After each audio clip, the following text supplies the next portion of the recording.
Namaste. So, as part of the series on writings of Sri Aurobindo, we take up today Collected Works of Sri Aurobindo, Volume 20, which is titled as The Renaissance in India. This volume was titled in SABCL, that is Sri Aurobindo Birth Centenary Library, as The Foundations of Indian Culture. Now, the present volume editors, which is 1993 edition, somehow thought that they should have this title. The logic was that the foundation of Indian culture was never really given as a title by Sri Aurobindo. Nevertheless, the book was published in 1953 and was blessed by the mother in 1972. So I do not know how this logic holds, but it's okay. It's equally a valid title because the first series of essays, a series of 32 essays, and they basically appeared in the Arya from 1918 to 1921.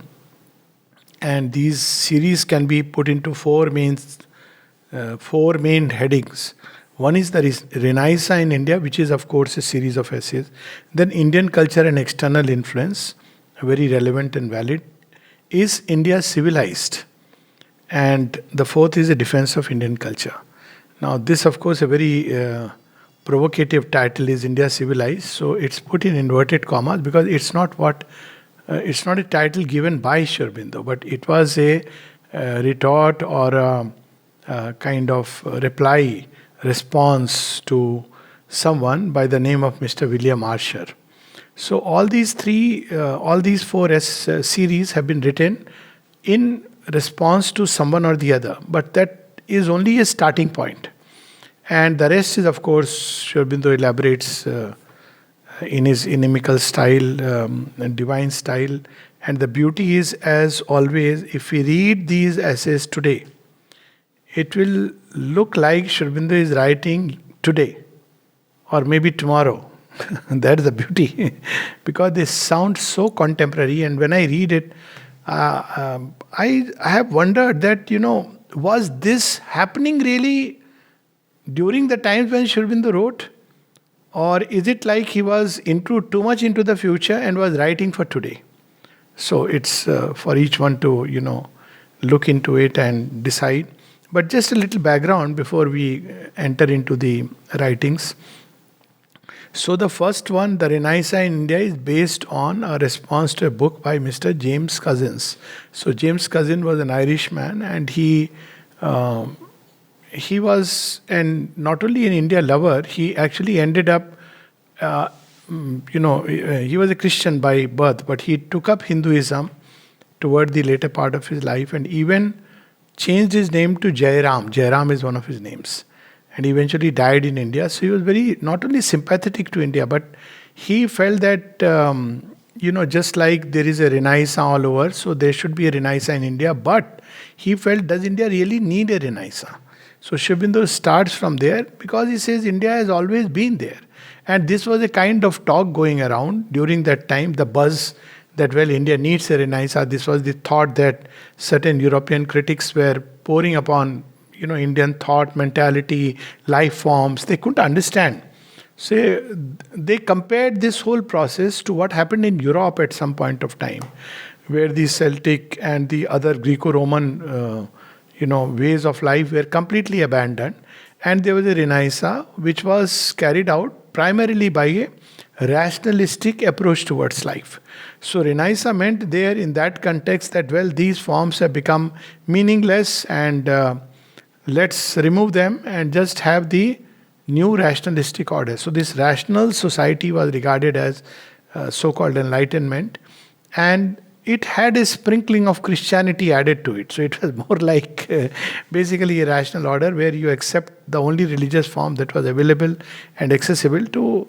It was more like a side dish that, okay, fine, we also have something which can be called as religion to add. So because otherwise it seems incomplete. So this is how the Renaissance took place. So James Cousin very rightly says that, does India really need a Renaissance? Because India of the ages has never been dead. That's what Sri Aurobindo also says. And Sri Aurobindo also takes it up from there that do we really need a Renaissance? But Sri Aurobindo says, yes, we need, but the Renaissance of India must be of the forms, not of the spirit, because spirit is already there. And this spirit needs to clothe itself in new forms. So he gives to the Indian Renaissance a new meaning altogether. Because to say that we don't need a Renaissance at all is as good as saying that, well, everything is just perfect. So, precisely because India had done this, therefore it started stagnating. Because at one point it stopped evolving. Because, we took Shankara, Madhava, and all these great luminary figures as the ultimate. So, the critical mind, the creativity, the original thinking in art, poetry, music, stopped at a point of time, and that's when the whole decline started. So he says new forms have to be created, the spirit moves forward, but the base doesn't need a renaissance, it needs to be rediscovered by the Indians, and that Indian spirit has to once again spring back upon life and create new forms. So this was the basic logic, and he, through the pages as we go, we'll see how beautifully he presents it. Then, of course, Indian culture and external influence, we know that sounds very much contemporary. Looks like 2 years back or maybe 1 year back, Sri Aurobindo is writing this essay. And then there is another interesting series of essays, Is India Civilized? So this was, now there was a book by another Englishman, William Archer. So he was a friend of George Bernard Shaw. So this fellow was through and through so-called rationalistic, critical, positivist. He thought that he is a great analytical thinker.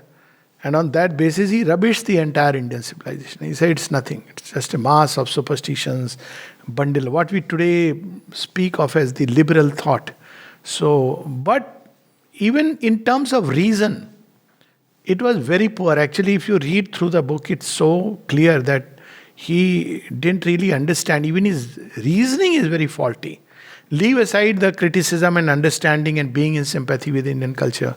So, because of this book, there was another Englishman. So, we have one Irishman, then we have one Briton, or rather, he was a Scot. This fellow, William Archer. And then there was another Englishman by the name of Woodruff, who has written wonderful books on Tantra, but he wrote it under the pseudonym Arthur Avalon. So this name has a very interesting history. So Avalon is in Celtic cult. You have these 9 goddesses like the incarnations of Vishnu. You have the 9 like Dash Mahavidyas in the Upanishads and the Tantras. So this great mystic teaching was lost, as we know.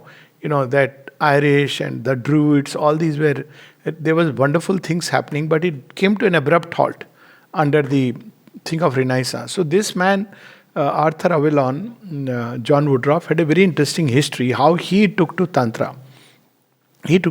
But before that, like any other good human being, he was not a critic of India. He loved India, but nothing deep into it. And he became an advocate, then he rose to the position at one point of time as the Chief Justice of Calcutta High Court. So once he was giving a judgment or hearing a case, and he suddenly realized that his mind is getting clouded. He's just not able to focus on anything. So he got pretty confused that why is he not able to focus? So he shared this inability to focus with someone present by his side. He said, somehow I'm not able to focus. My whole mind seems very cloudy. He said, yes, because outside there is a sadhu who is a tantric. And this fellow whose things you are examining, he has called this tantric. And the tantric is doing a puja which is clouding your mind. So he didn't believe it. He went out. He actually saw the sadhu. He asked the sadhu to be thrown away from there. And the moment the sadhu was sent away, he found that the entire clarity had returned. You see the association and company and its effect.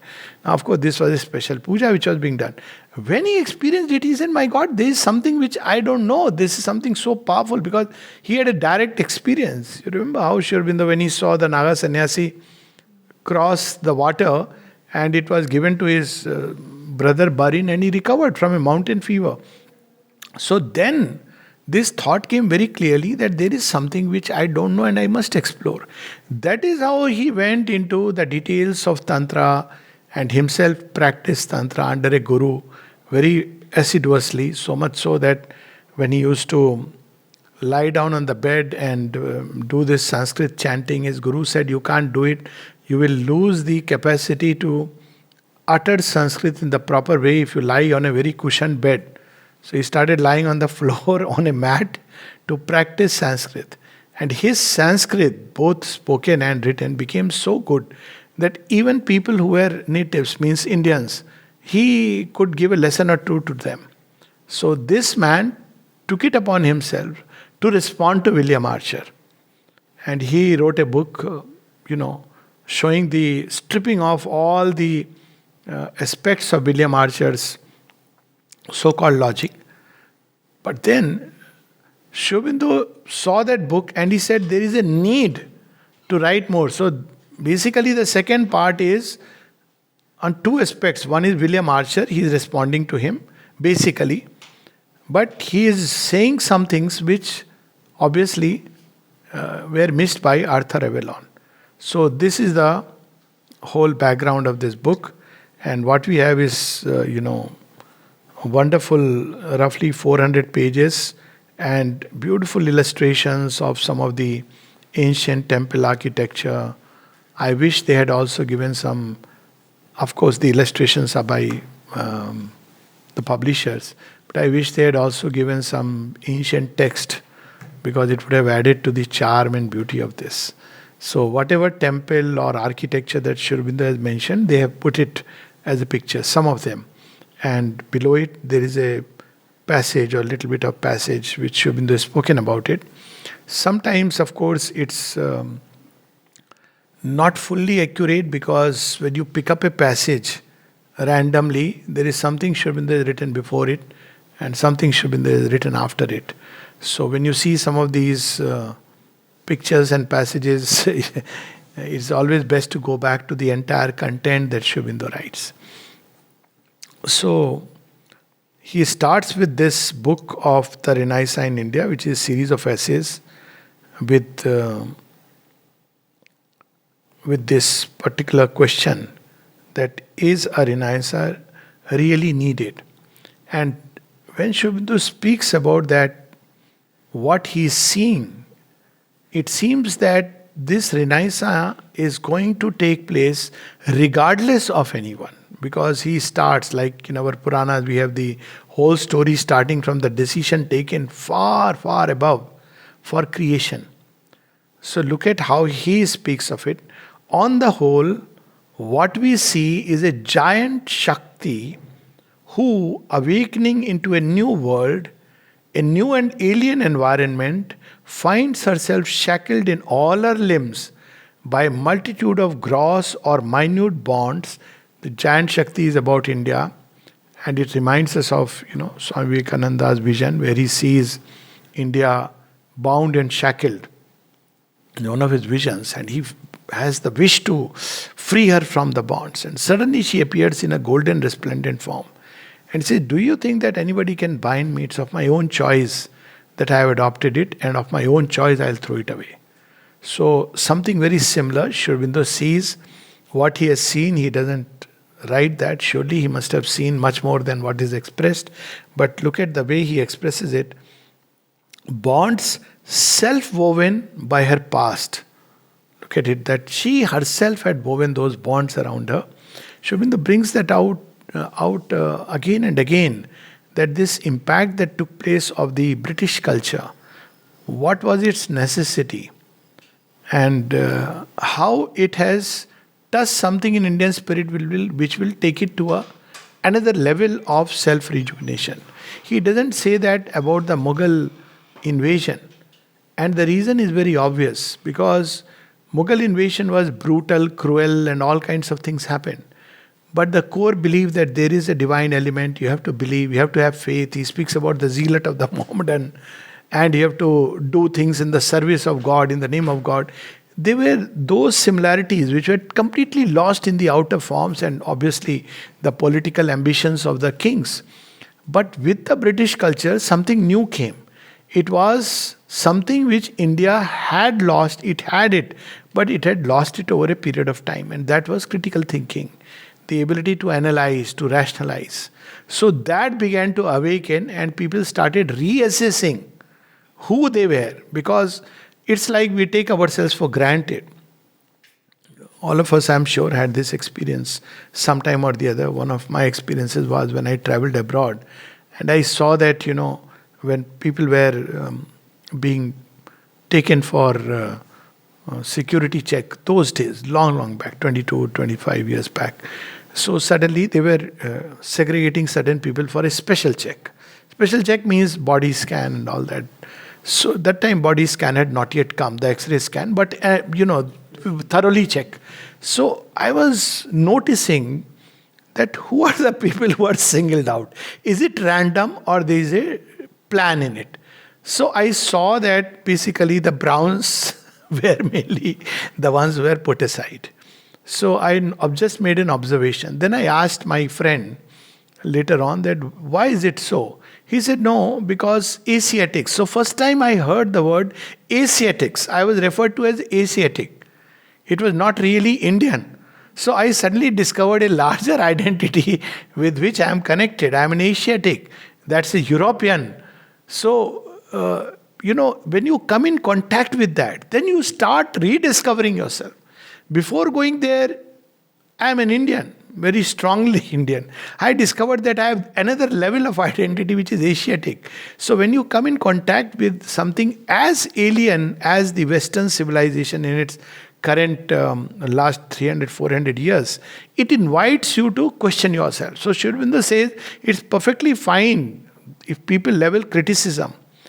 It should be a means for rediscovering ourselves and not simply going into a shell of blind defense of forms.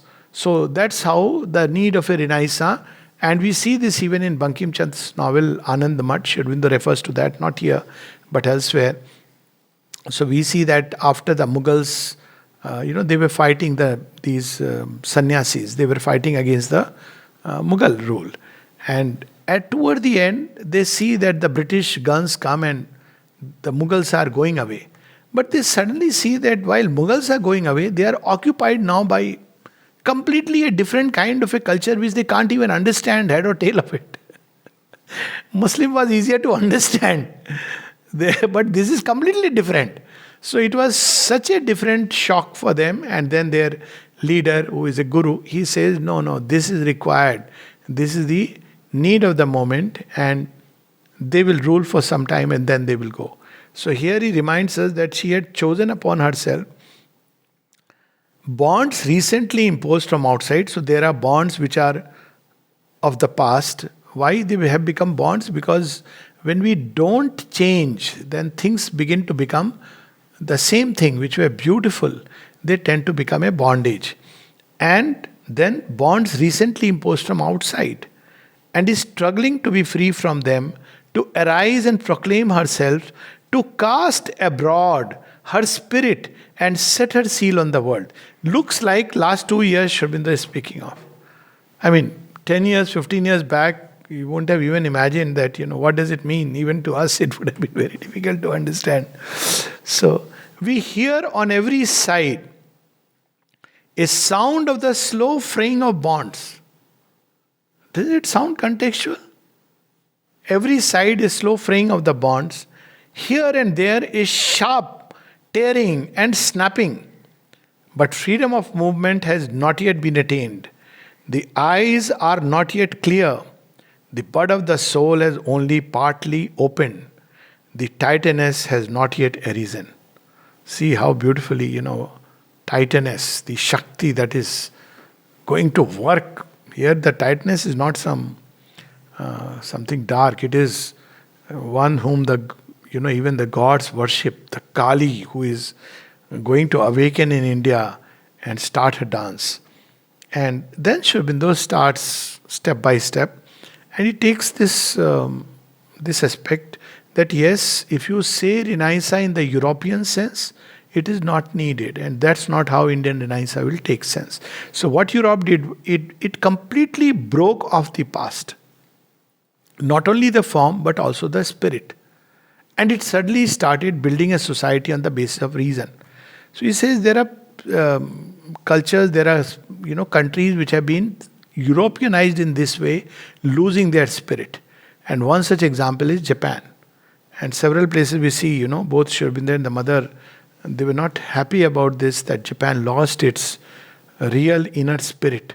Now there is a attempt, actually all over the world, the nationalistic spirit has come up because people are trying to rediscover what their past is. So Japan lost that and went along the way of just developing along the Western lines.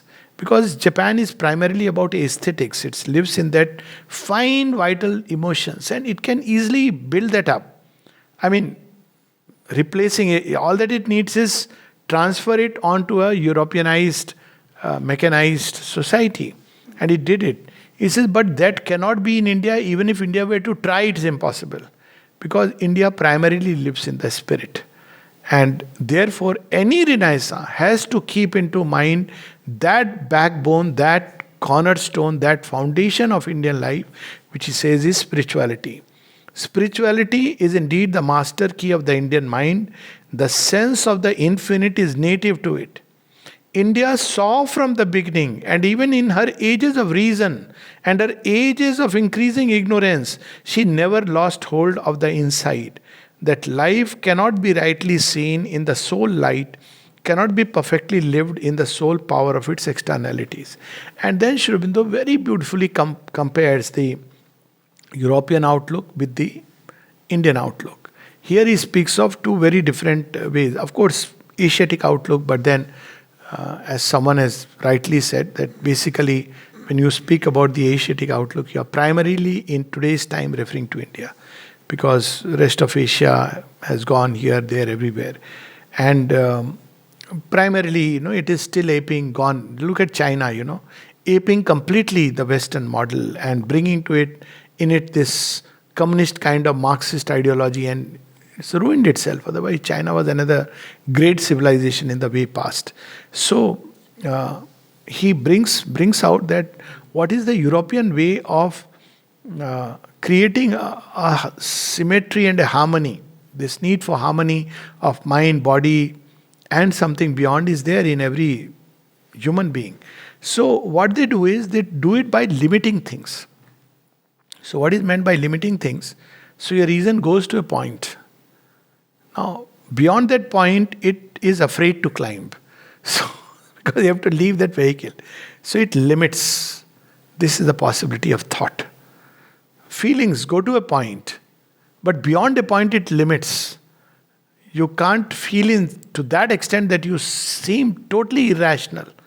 See, when you look at Indian tapasvis, the great sacrifices that Indian kings could do, the sages could do, Dadichi cannot be understood by the European thought. Here is a man who, after years of tapasya, gathering so much light, gathering so much of power within his body, easily gives it up for the Devasur Sangram, for the Devas to win. This is something beyond a European mind.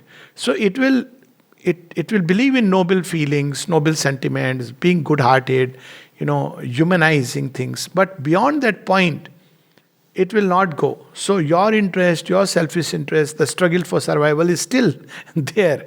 So even the spiritual pursuit will go to a point till the time a rational religion can be formed, that yes, there is something good about us, good about, there is a goodness in this world and we must live by that goodness. It can go up to that ethical formula, but it cannot shoot beyond.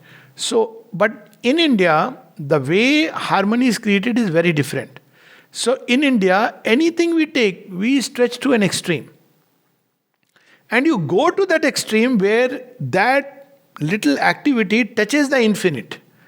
And that from that infinity, you take a relook upon life. And then you begin to change life. So it's a very different approach.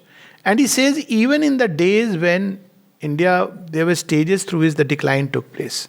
So in the days of the Vedas, of course, you have the direct spiritual experience, spiritual ages. Then when the intellectual age came, India has gone through that. So it did not abolish or cut away the spirit. It started looking at mind, reason, intellectual processes from that angle. It never lost sight of that. And then there was a third stage when we see the age of the Puranas and the Tantras, where it made a bold attempt to connect the infinite to life, even the most vulnerable activities of life. And even there it dragged or brought in that sense of the infinite. Whereas with the European thought, it is primarily life which is important.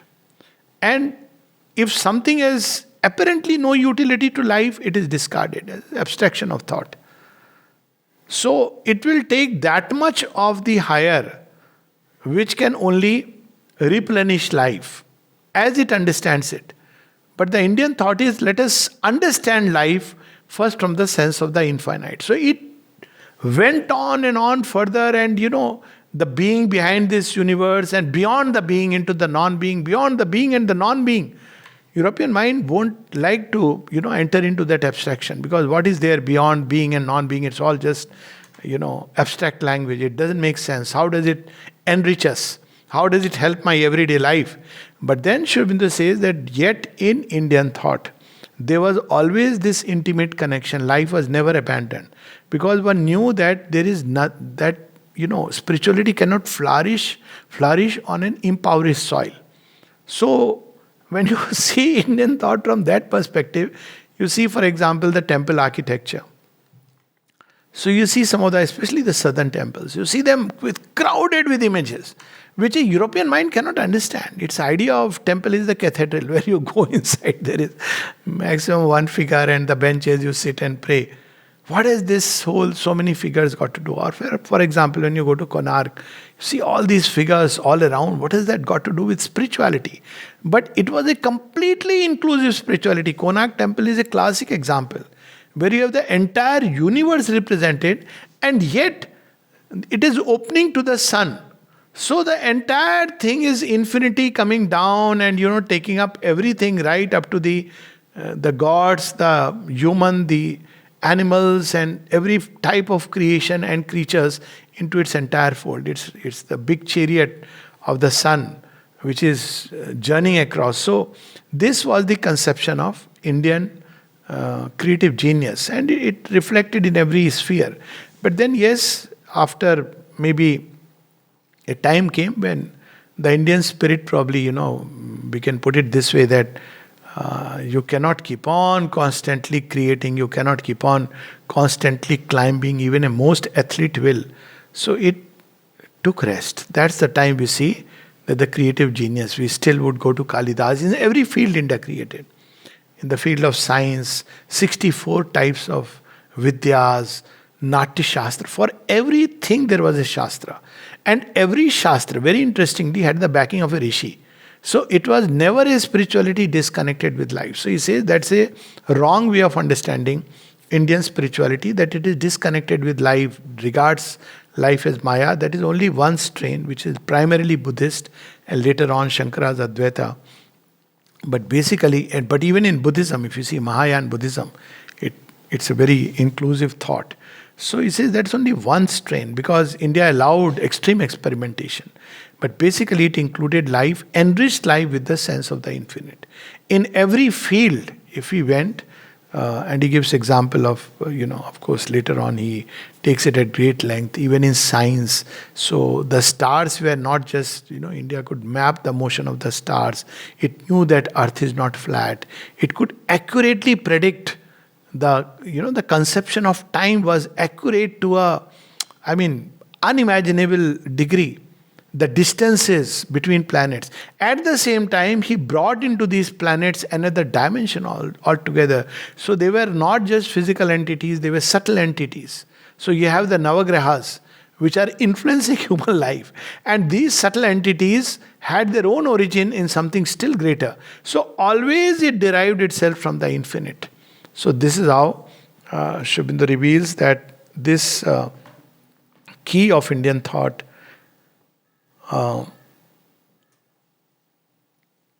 And this is something very beautiful. Of course, everything is beautiful.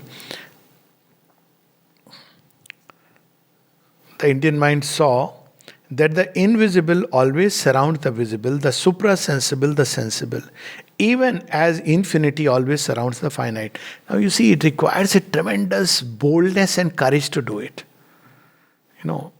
Even exploring the other worlds, it's no less a courage, in fact, much greater courage, than sending a trip to, extraterrestrial, galactic, intergalactic spaces. Because that is something you can behold with your material eyes. But to explore the inner worlds where you have no clue what you are going to hold on to, what is going to befall you, is it there or is it not there? But they were not satisfied just with this material cage.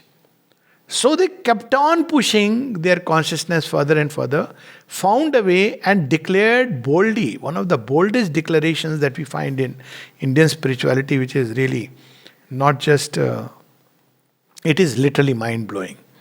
And it is, that is this. He am I. That effulgence there and this here is the same. One of the greatest affirmations of life, that I am no other than the divine in essence. So, this is how they went to the extreme limit.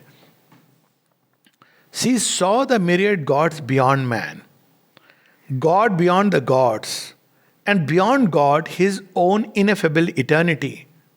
She saw that there were ranges of life beyond our life, the ranges of mind beyond a present mind, and above these she saw the splendors of the spirit. Then, with that calm audacity of her intuition, which knew no fear or littleness, and shrank from no act, whether of spiritual or intellectual, ethical or vital courage, she declared that there was none of these things which man could not attain if he trained his will and knowledge.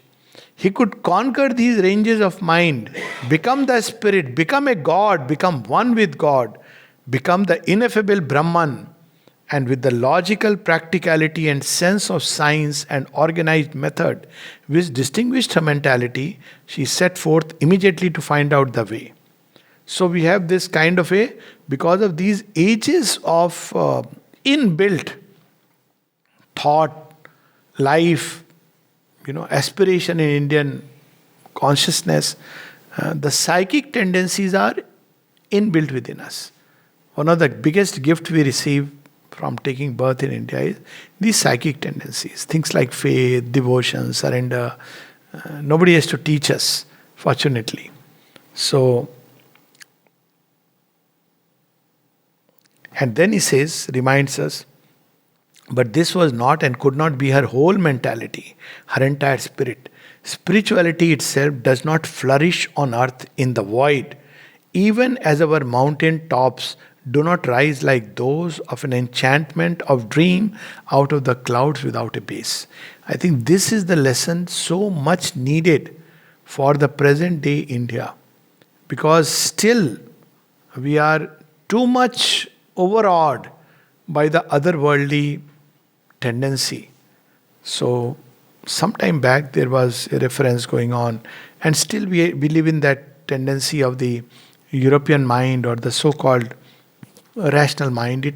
It says, okay, there is God, there may be God, it's okay. We don't deny that, we don't affirm it either.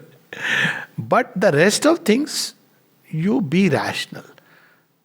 So they gave a place to the sannyasi, to the yogi, who is okay, he's accepted as part of, he should live outside the pale of society. But for the rest, there is reason.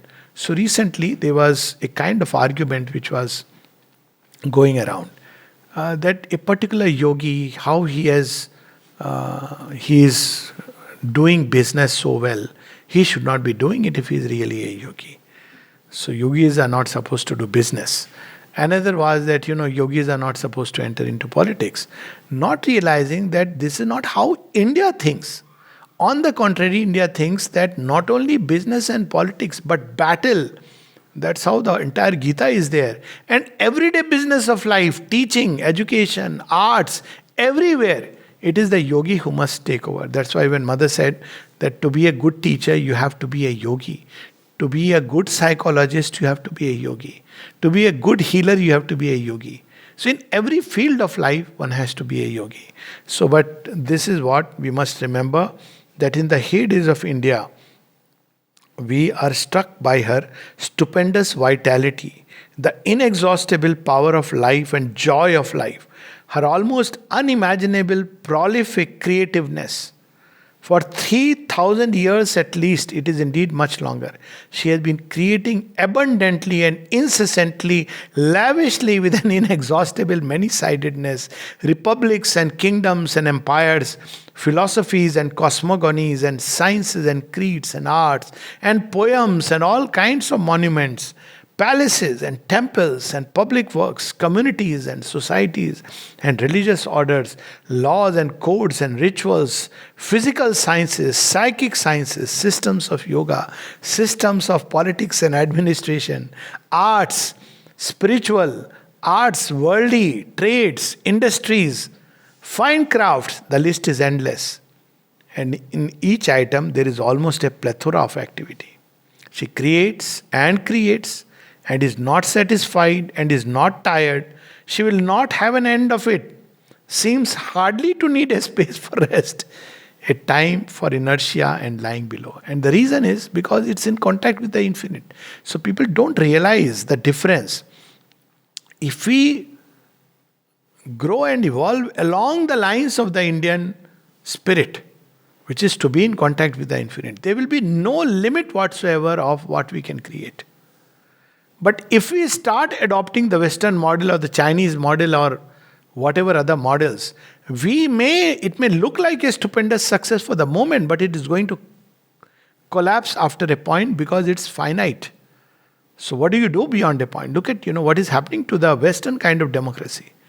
It doesn't understand now how to deal with the challenges which are coming up with this kind of endless freedom. You can have endless freedom if you have discovered the free infinite. Otherwise, you will have those limits. So this is one of the challenges.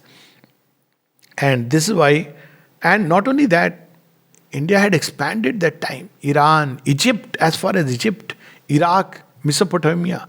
You go this side, Cambodia, Indonesia, the marks are there. This way she had expanded beyond the oceans. That story about, in Egypt, about the river Nile, it seems. The name itself came from the Nila color of Vishnu. And the god Vishnu was one of the deities there, and the kings were supposed to be representatives of Vishnu, who himself was a representative of sun, Aditya. So, if you see, there was such a traveling of Indian thought current all over the world, whether it took, ships, there is a talk about ships which were traveling all over. But then what happened after a point of time, this otherworldliness and this moksha, and the result was a waning of the, ebbing of the impulse to create, this life impulse, this joy of life. And with that came the decline. So beyond a point, people started, is the law of creation, that whatever doesn't progress begins to deteriorate. So he speaks of all this, that right from Japan to Iraq and Egypt, Indian thought had spread. And then again he further says something still greater. But this supreme spirituality and this prolific abundance of the energy and joy of life and creation do not make all the spirit of India has been in its past. You can see it even today. Leave aside, look at just Kama Sutra. I mean, something which in the Western world is just goes under the name of sex, and they cannot understand anything beyond pornography and physical attraction. Look at so many positions, and if you read it, it's a shastra actually. Even how to make sexual life something connected with something very beautiful and higher. How can one even imagine that in fields which are supposed to be completely a taboo for spiritual consciousness, they had tried to bring in it everywhere. And I'll give a latest example. I think this side we all are so used to, therefore we never understand. Yesterday, You're walking on the beach road, and I think some of us must have walked. Did you notice there was this competition of kolam? Is there you know, every twice a year it is there, I think. And there were how many entries? Some 300, 600 entries, 400 entries. And each design in its own way expressive of something. And they were not made by some extraordinary artist. They were common people who had just made. And look at the creativity. It's just unimaginable. No two columns were repeating themselves. Isn't that the sign that there is this thing coming up? If you were to do this in the Western world, you have to allocate a space, do it in a certain reason must, put a kind of order and hedge around. But it was so wonderful to see it almost conterminous with life. You're walking across and you're seeing all these spray of columns. Even if you see the designs on the walls of Pondicherry, if you look at the advertisements in Indian advertising industry, you will see a touch of the spirit, which is completely missing. I mean, I've tried to look something very beautiful coming in the Western world on by way of advertisement. But what you find is pleasure objects. Who is advertising? Why? Because the idea that sensationalism and pleasure will buy. You will see here, a line there, some touch of the spirit suddenly entering through the doors of, even a Coca-Cola. So, which is amazing. This is what India has been. It is not a confused splendor of tropical vegetation under heavens of a pure sapphire infinity. It is only to eyes unaccustomed to such wealth that there seems to be a confusion in this crowding of space with rich forms of life, a luxurious disorder of excess, or a wanton lack of measure, clear balance and design. This is how many of us understand India. When you come to India, what is this? Suddenly you will see a building structure, suddenly you will see a kind of hutment here, and another kind. Many people find it, they just can't understand that, because you are used to symmetrical high-rise buildings in Manhattan. So that's your idea. But that's not what India is. India offers this beauty and variety, and, it's, at least I find it very rich, that the sound of the milkman and, the crows, the birds, and the temple gong, all these things are mixed together, and if you are not accustomed to it, you may feel it's a confusion. But if you are accustomed to it, you understand that behind all this there is a tremendous, it's like an awakening of, I used to feel it's an awakening of energy in so many ways. It's not just the temple gong, it's also the crow, it's the sparrow, and it's the milkman, and all around you will see the cycle fellow doing tong tong. There is such a kind of awakening. So he says that somebody who is not accustomed, he will feel that this excess is nothing but confusion. He would prefer very nice, symmetrical buildings, sometimes same color, and it looks so boring. There are places where they have done this, And not for the Indian taste. It loves variety, and look at just the dishes, forget everything. Just look at the dishes and you will see what variety. One particular dish will be made in so many ways. Look at dresses. Dhoti can be worn in 70 ways. Who can imagine that just a piece of cloth can be worn in 70 ways? Original research, huh? This I have not read anywhere, but I heard and I learned a few. Just imagine. So, what kind of a stupendous vitality and creation. So, this is how the Indian spirit worked. And so, second note was not just spirituality as something very ineffable. There it went into the ultimate. But here also in life, it created in every aspect of life, it created forms to embody that spirit. But it knew that forms are limited and temporal, yet it wanted to express for the joy of expression. And then he says, for the third power of the ancient Indian spirit was a strong intellectuality, at once austere and rich, robust and minute. And that's what we see in some of these debates where you have between Mandan Mishra and the famous one, Ashtavakra and others, Yagnvalk. And this was part of an Indian ethos. It was not like a mute spirituality, a dumb spirituality where you don't speak, you don't enrich yourself. You do it. By all means, there is a space for that. Only Indian mind never confused intellectuality for spirituality. But it allowed the intellectual expression and statement. That's why you have such metaphysical systems. And in every system, it went to the extreme. And Aurobindo calls it bold. For instance, when it took to exploring, there are two kinds of materialism. One is spiritual materialism, and the other is materialistic materialism. Now, when it went to materialistic materialism, it went to an extreme. It didn't, it was not being hypocritical by saying you should follow some ideals and, there is nothing but matter, material life, but well, you should be a good guy. It didn't say that. Then it went to a charvak that, enjoy life, take loan, never repay it. Just imagine, people will be shocked. But look at the man. He said, okay, if it is matter, go to the last limit. Then why do you want to be good? Why do you want to be ethical? You take loan, enjoy life, and don't bother about repaying because there is no afterlife.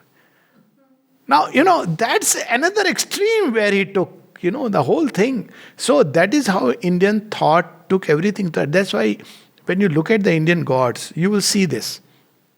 Unlike now, of course, in the European world, there are no gods left. They are chased away. But in India, they have all taken shelter. So in India, you look at the gods, you have extreme examples. This Krishna, who is infinite, literally in motion wherever. He is dancing, he is playing the flute, he is, as a playmate, he is a friend, he is a lover, he is also a warrior. He is the giver of the Gita. Everywhere Krishna seems to be there in a new mode, a new mood. And look at Shiva. So Shiva goes to the barest minimum. I think that Brakshala is a concession that he wears. Okay. And rides on the bull and lives in the mountains. Extreme examples. And in that we found, our own source of inspiration. Rama. So Mr. Archer, later on he will say, he could not understand Rama and Sita. He says they are too extreme to be true. And at the same time, Mr. Archer condemns Indian thought with a lack of morality because he couldn't understand. On one side you have Ajanta and Ellora. On the other side you have Rama and Sita. So anybody who meets this wonderful, stupendous infinity called India, it is literally infinity in a small piece of land. So people often compare things with land mass. You cannot compare India with a land mass. It's like a Yajna-vedi which is invoking the infinite. So here he says that even the impulse for order and arrangement, but an order founded upon a seeking for the inner law and truth of things, and having in view always the possibility of conscientious practice. India has been preeminently the land of the Dharma and the Shastra. So India had its own social order. It was not a breed. On one side, it regarded all beings as equal. Look at Ramayana, is a classical example. He is embracing the, on one side the hunter, on the other side the hunted, both. He is doing the shraddh for that vulture. That, you were a friend to my father, so I must do the shraddh for you. Rama is doing that. He is going to Shabri, the fallen, the outcast, and eating out of her hands what has been tasted by her. You look at life of Rama, one of the earliest epics. You see all this variety of human beings being carried by him as one. But on the other hand, Rama also believes or takes into account the order of society which is based on the spiritual evolution. So we have the story of Shambhuk. And people can't understand why he kills Shambhuk. Is it just because he's a Dalit? No, because in India we believed in Adhikar Bhed. The essence is one, but there is an ascending order of humanity. Whereas if you see the Western order, it's a very different. It's like all are one, and therefore you accept everybody as one. And now only thing is the differences are in professions. But there is an inner hierarchy through which the soul evolves was something they completely missed. So in India, both these truths were there. In a sense, all are one. And we embrace everyone. But now, this is where Aurobindo also cautions that when this became very rigid, when we lost that inner spirit, that's the time we fell. For instance, we made caste system something very rigid, and therefore it had to be broken aside. But the inner truth, that order of life which was governed by something deeper, that is something always there. India always preserved it. So, I don't know, I don't feel like, going further, but still, I'll read one more passage. This is something to be just read and enjoyed. So he is basically answering to this charge that, okay, Indian spirituality is there, but it's too much in the air. It's all about abstraction. What has it got to do with life? Because European lays a lot of stress on life. But what is life for it is nothing but outward life. But for Indian, the life is inner, outer, inner, and an inmost life. It includes the lower, it doesn't abandon it. There is a lower, there is a higher, still higher, and a highest form of life, the divine life. It doesn't abandon any of it, but sees it as an entire cosmogony. So, thus, an ingrained and dominant spirituality, an inexhaustible vital creativeness and gust of life, and mediating between them a powerful, penetrating, and scrupulous intelligence, combined of the rational, ethical, and aesthetic mind, each at a high intensity of action, created the harmony of the ancient Indian culture. Without this opulent vitality and opulent intellectuality, India could never have done so much as she did with her spiritual tendencies. It is a great error to suppose that spirituality flourishes best in an impoverished soil, and the life half killed and the intellect discouraged and intimidated. The spirituality that so flourishes is something morbid, hectic, and exposed to perilous reactions. This is what you see happened in what today we call as the Abrahamic religions. That when it began to not in, there also you see some nice, beautiful, there was an effort, but an effort which failed halfway through. And then suddenly you see, for instance, the Muhammadan Experiment. What happened in that? You ban music, you ban art, you ban beauty, you ban poetry, Originally, ghazals and all, they all break away, The Shias, not regarded as being truly the true Muslims. If you leave that aside, everything which could be beautiful, science, you must follow that earth is flat, otherwise you are being a heretic. So all this led to a decay and decomposition. Whereas in India, we had this stupendous vitality. And he says that all this led to a many-sided, constant and many-sided fruition.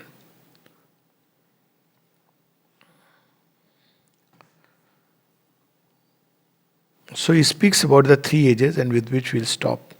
The note of spirituality is dominant, initial, constant, always recurrent. It is the support of all the rest. Never there was an age in India when spirituality was never there. It is so true that even in the darkest ages, the last age of spiritual outburst is actually the Vaishnava poetry. It includes the sensuous and aesthetic being. The last age, the Puranas, the Tantras, even during the decline. The first age of India's greatness was a spiritual age when she sought passionately for the truth of existence through the intuitive mind and through an inner experience and interpretation both of the psychic and the physical existence. Therefore, the second long epoch of India's greatness was an age of the intellect, the ethical sense, the dynamic will in action, enlightened to formulate and govern life in the luster of spiritual truth. So this was the age of Dharma. So after the age of the spirit, the age of the Dharma. After the Vedas and Upanishads, the heroic centuries of action and social formation, typal construction and thought and philosophy, the classical age of Sanskrit. And then we see that finally the Puranas, the Tantric system, the religions of Bhakti, later Vaishnavism, the last fine flower of the Indian spirit was in its essence the taking up of the aesthetic, emotional, and sensuous being into the service of the spiritual. It completed the curve of the cycle. The evening of decline, which followed the completion of the curve, was prepared by three movements of retrogression. This is important for us to remember so that we don't do the same mistake. First, there is comparatively a sinking of that superabundant vital energy and a fading of the joy of life and the joy of creation. It's so important. At one place, Sri says this in his evening talks. The joy of life is important. Now, this is different from Zudi Vivre, where you are bubbling. It's not about that bubbly thing, but the joy of life, where you want to create something new, discover something which is challenging, take up challenge. This is the joy of life. To create abundantly, not that bubbly kind of, just cracking jokes. And it's not speaking of that. But the joy of life, it takes joy in all that is in the world and gives its own output. Even in the decline, this energy is still something splendid and extraordinary, and only for a very brief period sinks nearest to a complete torpor. Secondly, there is a rapid cessation of the old free intellectual activity, a slumber of the scientific and the critical mind, as well as the creative intuition. What remains becomes more and more a repetition of ill understood fragments of past knowledge. So now this critical mind is not about reinterpreting the Shastras. That's okay, that's one part of it. But the critical mind should be able to look at things and bring out new truths. For instance, in the field of medicine, it should be able to look past the forms and bring out new hidden aspects and integrate it with our mainstream medicine. So medicine in India should be different from medicine in Europe. Psychology in India should be different from the way it is practiced in Europe. Somebody was very shocked the other day. This man came, he's a Spanish man, nice man, open to what India has to offer, and came all the way, touched by Sri Aurobindo and the mother's writing. So he was interacting with some of the psychology students coming from typical Indian places, and he asked one of them, "So have you read the Gita?" "No, I don't find it interesting." So it was a little embarrassing moment for me. So I said, basically, we don't teach the Gita in psychology classes. And then I added, but when my students used to ask me, where should we read psychology from? I used to say two books.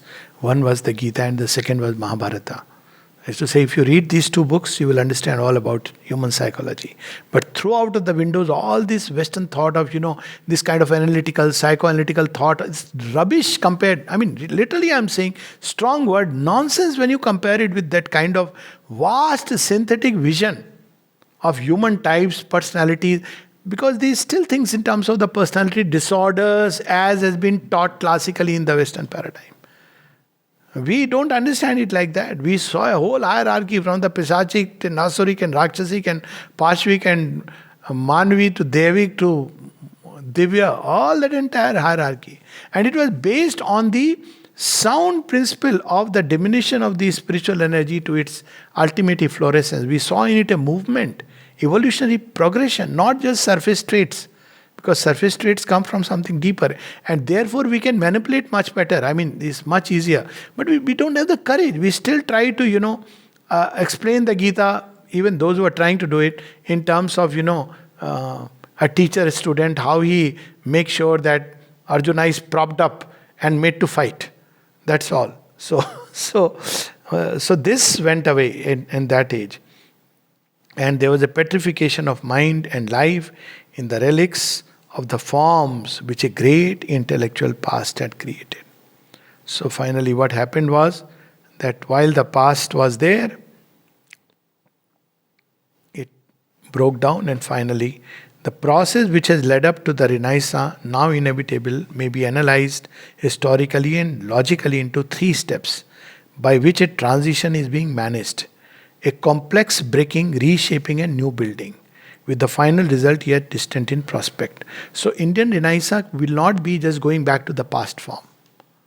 If we do that, then we are missing the bus to the or the boat to the future. We have to take that spirit, rediscover it, and give it a new form. That is what European contact has challenged us. So when European contact took place, there were three phases. One was where everything European was good because it was mesmerizing. Oh, such marvelous things. And why this happened? Because at a point of time we stopped creating. So we could not see that kind of empires, that kind of grandeur, that kind of sublimity which we had read. Mahabharata, you read about that opulence, Dwarka, but in reality, on ground, we saw the European man walking with his cannons and with his, switches and electricity. And so it was too much for Indian mind to take, and it went overboard and just accepted everything European. And then came the phase when European thought started challenging Indian thought.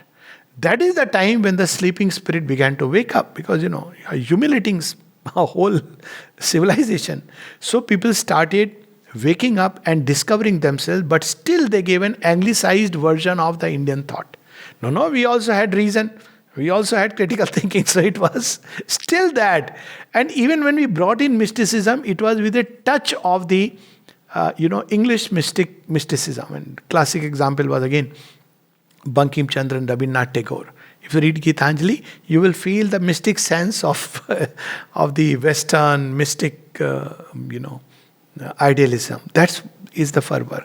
And then the third phase was when Indians took it into themselves. No, we'll state what is in our real spirit. And its epitome was Swami Vivekananda, where he declared very boldly that I do come from a place where, we are taught that we are not fallen beings, but divine nature. So this was the steps of the rediscovery of the Indian spirit. And then, of course, now we have to go further along those lines. And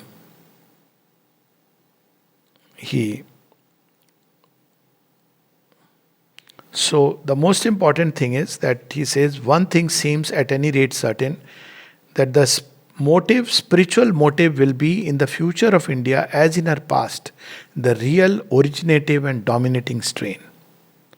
By spirituality, we do not mean a remote metaphysical mind or the tendency to dream rather than to act. That was not the great India of old in her splendid days of vigor. Whatever certain European critics or interpreters of our culture may say, and it will not be the India of the future. So very clearly he says that Indians must start creating, and not just past forms were beautiful, but something still more beautiful is to come.